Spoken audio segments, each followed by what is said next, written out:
TKN Prabowo Gibran menyebut Presiden Joko Widodo akan dilibatkan dalam penyusunan kabinet dan kebijakan strategis pemerintahan mendatang. Lalu apakah Jokowi akan cawe-cawe dan membayang-bayangi kabinet Prabowo yang unggul dalam hitung cepat? Dan apakah politik koalisi gemuk Jokowi akan ditiru oleh Prabowo sehingga akan menarik partai politik dari luar koalisi saat ini? Kami diskusikan bersama dengan para narasumber. Bergabung saat ini Wakil Sekjen PKB Syaiful Huda, kemudian juga bergabung Wakil Ketua Umum Partai Amanat Nasional Viva Yoga Mauladi dan pengamat politik Adi Prayitno. Selamat sore semuanya, apa kabar? Sore. Terima kasih sudah bergabung bersama kami. Oke, Mas Adi, terima kasih sudah bergabung. Mas Viva, saya ke Anda dulu. Sebetulnya betul bahwa Prabowo Gibran mengusung semangat untuk melanjutkan program-program dari Presiden Jokowi saat ini. Tapi apa alasan spesifik yang membuat Presiden Jokowi harus dilibatkan untuk menyusun kabinet pemerintahan mendatang? Visi dari Prabowo Gibran adalah melanjutkan dan menyempurnakan pemerintahan Pak Jokowi. Sekarang ini berdasarkan hasil quick count dinyatakan bahwa Prabowo Gibran menang. Dan kita menunggu hasil keputusan rapat pleno KPU sebagai keputusan resmi untuk proses pengumuman resmi menurut Undang-Undang Nomor 7 Tahun 2017. Yang kedua, Pak Jokowi sebagai presiden sekarang itu menyatakan bahwa akan menjadi jembatan, bisa menjadi jembatan komunikasi, bisa menjadi jembatan aspirasi bagi partai-partai politik pendukung pemerintah sekarang. Karena kita mengetahui bahwa seluruh pasangan calon Pilpres itu adalah bagian dari partai pemerintah. Gitu. Nah, dalam kerangka itu kita akan menunggu hasil resmi dari KPU. Kalau kemudian ada yang mengatakan Pak Jokowi ikut-ikutan, cawe-cawe, saya rasa tidak sejauh itu karena Pak Jokowi akan madeg pandito dan akan memberikan nasihat-nasihat yang penting bagi kemajuan pemerintahan ke depan. Begitu juga dengan Pak SBY dan beberapa tokoh-tokoh nasional yang lainnya. Jadi jangan sampai kemudian ada penafsiran yang negatif bahwa ini adalah bagian dari proses terlalu intervensinya Pak Jokowi. Tidak seperti itu. Tidak seperti itu. Karena kami beranggapan bahwa proses kemandirian dari pemerintahan Prabowo Gibran nanti sambil menunggu keputusan dari KPU secara resmi dan kita masih dalam proses untuk komunikasi antar partai politik pendukung pemerintah. Mas Adi, kalau Anda mencermatinya ini apakah arahnya akan membawa pemerintahan Prabowo Gibran ke depan itu membawa koalisi di luar koalisi yang ada saat ini? Ya, saya kira memang kalau melihat kecenderungan rata-rata secara umum, koalisi Prabowo Gibran ini kan akan merangkul pihak-pihak dan kelompok-kelompok yang mungkin nanti kalah dalam pemilu ya, terutama kubu 1 dan kubu 3. Pernyataan Prabowo Subianto sesaat setelah quick count memenangkan kubu nomor 2 itu, Prabowo jelas bahwa dalam membangun Indonesia ke depan harus melibatkan putra-putri terbaik Indonesia, merangkul semua kekuatan politik yang ada di seluruh Indonesia. Bagi saya, ini adalah satu sinyalmen bahwa Pak Prabowo sekalipun itu sepertinya akan melibatkan pihak-pihak partai politik yang nanti akan kalah di Pilpres. Yang kedua, memang ada kebutuhan sebenarnya untuk merangkul pihak di luar koalisinya Pak Prabowo hari ini, Mas Tifal ya. Apa itu? Yaitu terutama untuk mengamankan kepentingan politik di parlemen. Kalau kita melihat kekuatan politik per hari ini, kekuatan politik parlemen pendukungnya Pak Prabowo Subianto Gibran ini kan di bawah 45%. Ini tentu tidak nyaman, tentu ini tidak kondusif, dan tentu ini tidak bagus, terutama untuk mengamankan kepentingan-kepentingan politik di masa yang akan datang. Oleh karena itu, satu-satunya cara supaya keinginan politik Pak Prabowo dan Gibran, keinginan politik pemerintah di masa yang akan datang tidak mendapatkan resistensi dan perlawanan dari parlemen, tentu merangkul 1, 2, atau 3 partai politik ya, supaya mayoritas parlemen ini menjadi kondusif dan tentu saja semua kebijakan yang akan digulirkan oleh Prabowo dan Gibran tidak terlampau mendapatkan penolakan-penolakan yang signifikan. Jadi soal merangkul ini adalah kebutuhan, terutama untuk mengamankan kepentingan politik parlemen. Siapa yang berpotensi dirangkul menurut Anda, Mas Adi? Sejauh ini saya menduga partai seperti Nasdem ya, seperti PKB. Menurut saya termasuk 2 partai yang relatifly memenuhi portofolio untuk dirangkul. Oke. Apa argumennya? Pertama, kedua partai ini suaranya cukup signifikan. Yang kedua, PKB misalnya adalah partai politik yang sangat dinilai mewakili kelompok Islam terutama dari kalangan Nahdliyin. Oke. Jadi variabel ini yang sangat mungkin menjelaskan kenapa PKB masuk nominator sebenarnya, akan bisa dirangkul atau tidak. Problemnya apakah Pak Prabowo melakukan itu atau tidak?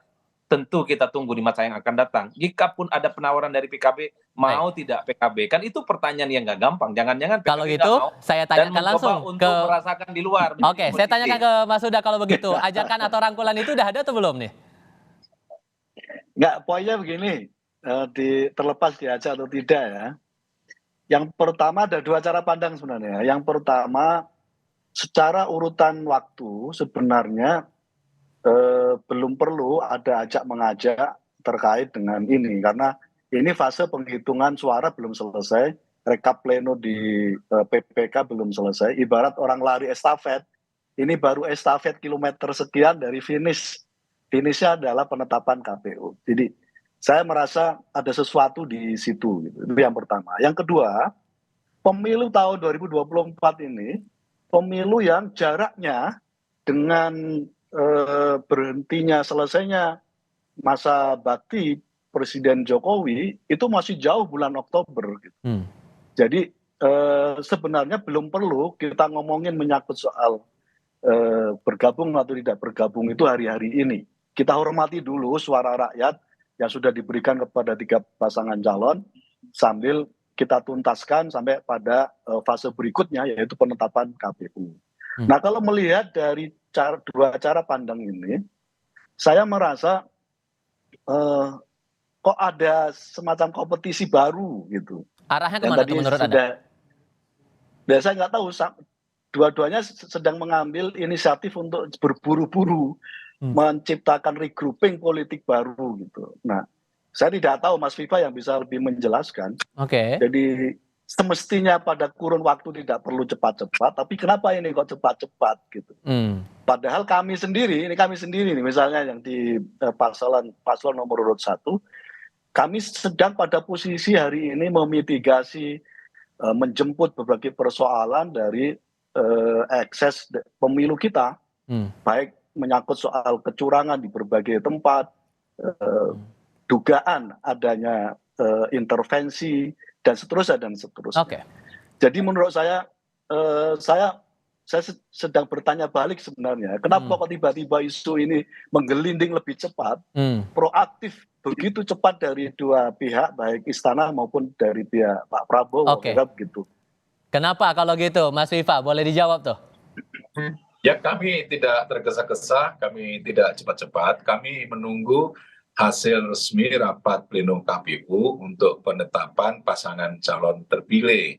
Tapi kemudian kita melihat bahwa karena yang berkompetisi ini adalah antar partai politik pemerintah, maka proses untuk melakukan komunikasi dari Presiden Jokowi itu adalah bagian dari upaya untuk mempersatukan, untuk memperbesar komunikasi, ide, gagasan agar ada kebersamaan. Jangan sampai pasca Pilpres ini ada disintegrasi, ada kemudian konflik-konflik yang tidak perlu. Karena kompetisi demokrasi di pemilu itu bagian yang inherent dalam konstitusi, dan setelah selesai nanti jangan kemudian terpecah belah. Karena negara Indonesia ini negara besar, dan seluruh kekuatan segmentasi masyarakat yang tercermin di dalam partai politik itu juga harus dilibatkan. Jadi kita semuanya menunggu hasil pemilu, hasil resmi dari KPU, dan kemudian kita melakukan proses komunikasi yang tidak tergesa-gesa. Jadi karena ini adalah menjadi bagian penting dalam proses untuk melakukan konsolidasi demokrasi pasca pemilu presiden, saya rasa inisiatif dari Pak Presiden Jokowi dalam melakukan komunikasi dengan partai-partai politik pemerintah ada sangat bagus, sangat baik dalam rangka untuk apa? Membangun integrasi kembali, membangun soliditas kembali, membangun kohesivitas sosial agar apa? Proses politik ini adalah menjadi pemersatu dari proses ekonomi, proses sosial, proses budaya. Oke. Ada dua kacamata di sini, Mas Adi. Anda melihatnya bagaimana? Ya, bagi saya sebenarnya soal ngajak-mengajak itu soal teknis ya, tapi ujung-ujungnya bagi saya adalah sangat tergantung siapa yang nanti akan jadi presiden secara terpilih definitif ya. Anggap saja misalnya Prabowo dan Gibran versi quick count.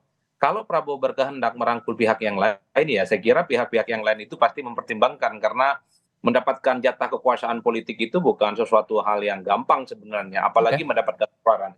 Tapi secara prinsip Mas, saya dari dulu selalu mengatakan boleh sekali-kali presiden terpilih di 2024 ini jangan pernah mengajak partai-partai yang kalah pemilu menjadi bagian dari koalisi. Hmm. Itu yang saya sebut, ini reward and punishment, yang kalah berkuasa, maksud saya yang menang berkuasa, yang kalah itu menikmati indahnya jadi oposisi di Oke. luar, supaya pemilu itu ada gunanya, supaya pemilu itu ada serius-serius dan semangatnya. Hmm. Kalau yang kalah juga dirangkul, menganggap pemilu ini jadinya main-main, toh ujung-ujungnya kalaupun toh kalah, hasil pilpres akan dapat jatah menteri, Oke. jatah kekuasaan, dan bisa dirangkul. Bagi saya, pemilu ini akan menjadi ajang yang hanya sebatas apa namanya sharing power, dan Baik. tentu saja ini akan membodohi masyarakat kita di Oke. masa yang akan datang.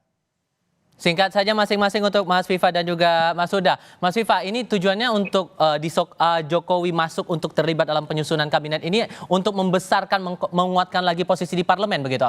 Membuat jadi koalisi gemuk atau gimana? Tidak ikut cawe-cawe dan tidak ikut terlibat dalam proses untuk penyusunan kabinet karena tidak ada atau belum ada penyusunan kabinet. Kita masih menunggu hasil resmi pengumuman KPU. Oke. Pertama. Yang kedua, soal power sharing itu juga menjadi keniscayaan karena di dalam undang-undang pemilu yang kalah menjadi oposisi itu tidak ada. Tapi ini adalah bagian dari budaya politik Indonesia agar dalam proses untuk kompetisi kalau sudah selesai ya sudah kita akan jalankan dengan proses demokrasi yang benar. Intinya untuk membangun Indonesia itu dibutuhkan keterlibatan dari seluruh partai politik, seluruh komponen masyarakat agar bisa bersatu solid dalam rangka untuk kemajuan bangsa ke depan. Baik, Mas Huda, kalau ada ajakan akan dipertimbangkan nggak nih kira-kira?